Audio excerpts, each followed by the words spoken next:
How's it going? Thanks. I'm going to try to stand up here as well because I made a fancy PowerPoint presentation. First off, I just wanted to say thanks for having me speak today. When UniPro asked me to speak on this career panel, I was like, okay, great, I get to speak about what I do at work, which is awesome because I never get to do that. But sometimes I feel like I would have to pay people so they can listen to me talk about my work, because sometimes it can get really, really boring. And then I found out, lo and behold, I'm going to be speaking on this panel of these amazing, amazing, empowered Pinayas here that are inspiring all of you and myself, and I can't feel just a little bit humbled right now. Because I'm going to be honest, I'm still trying to figure out a lot of things, okay? Where I'm at in my career right now, there's tons of stuff that I want to do, which is an interesting point. So I was wondering, like, you know, what can I bring to this panel? There's still so much things I have to learn and I want to do for myself. Maybe the best thing I can do is share with you some of the lessons I've learned and the lessons I'm trying to learn moving forward. So this is who I am. My name's Nat. Actually, you know, if you can just click the next 3 ones. I'm currently a senior transportation budget analyst at the New York City Mayor's Office of Management and Budget.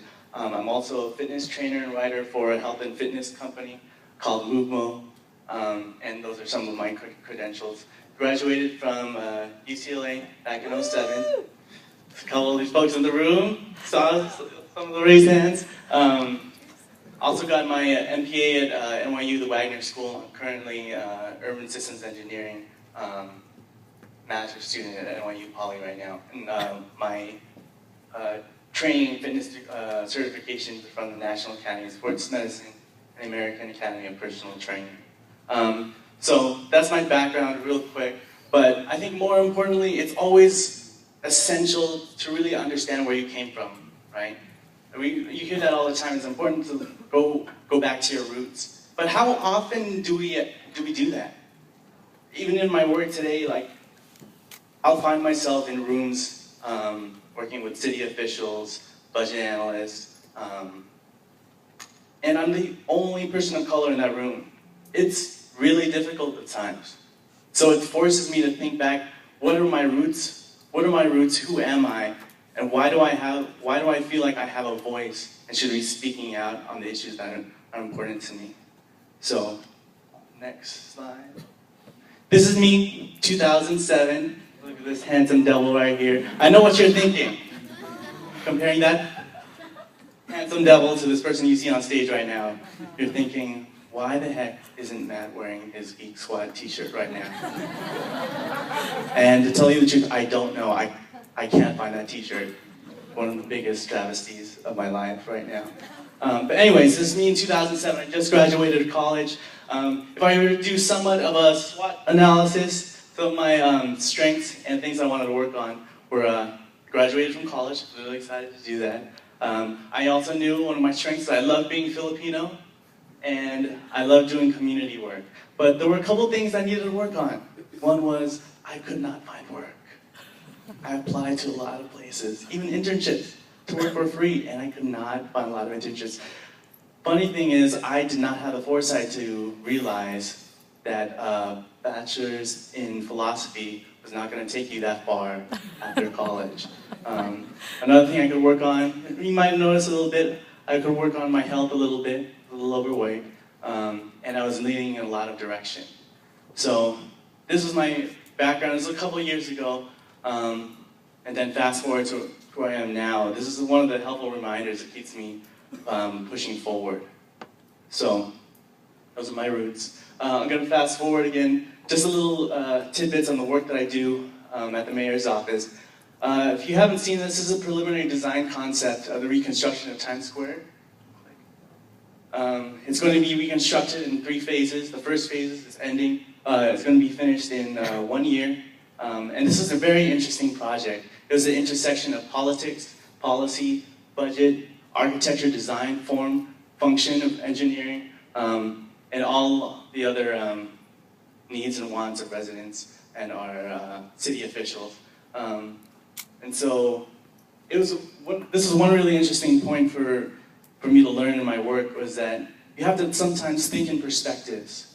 When you're working in a job that has a lot of different players, you got to understand where everyone's coming from. If you're talking to an engineer, architect, city official, a city commissioner, a consultant, each of them has a different perspective, and you have to find ways to come up with innovative, creative solutions to find the best way at the middle point that gets everyone happy. Second. For those of you folks that are here in the city, you might recognize some of these buses. The city's implementation of their first bus rapid transit program. These long blue buses in the city that have one on 1st and 2nd Avenue here in Manhattan, Webster Avenue in the Bronx, Nostrand Avenue in Brooklyn. They're also reconstructing Highland Boulevard in Staten Island to help create more mobile, safe, and reliable transportation systems for the city. One thing here that I learned about is that working on transportation projects for the city, you have to understand how the city works as a system, as a network. All the pieces are connected. There's 5 bureaus here in the city managing the lives and livelihood of over 9 million people. So how do you get them to move well, move safe, move reliably so that they can produce, to create New York City, to help raise the quality of life in New York City? Next slide. It's a little hard to see, but this is a picture of the flooded roadways here in lower Manhattan during Hurricane Sandy this year, a map of the flood maps in the city. This is one of the more interesting projects that I'm currently working on at my work, more touching on issues of environmental sustainability and resiliency from natural disaster events. Very hot topic that's happening in the region right now. If you are here from the region, it was really hit hard by Sandy. A lot of reconstruction work that needs to happen, but at the same end, there's a lot of talks about how we can reconstruct our infrastructure to strengthen and be resilient against other disaster events. Let's fast forward a little bit. I only got another minute left. So that's a piece of my life. It's one aspect, but it's not everything. The next piece of my life that I want to share is health and fitness. A friend and I had an idea a couple of years ago, is that there's all these amazing people that are working on social change and social good. How can we help them do their work better? What if we could create a way to increase their health and fitness so that they could do a better job at their work? So we created a company called UniPro. It's a health and fitness company specifically dedicated to those that are daring to move the world. So you can just keep on clicking through the photos.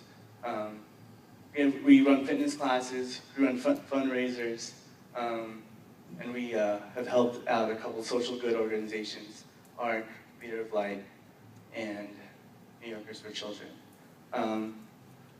Fast forward. So just a couple helpful tips for you all. You can just click through all 8.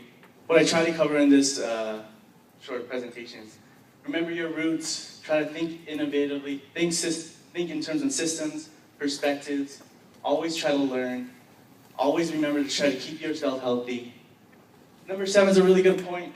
Try to surround yourself with people who are daring to move the world. If you surround yourself with those type of people, it'll help you move forward too. And lastly, when you fall, just give more.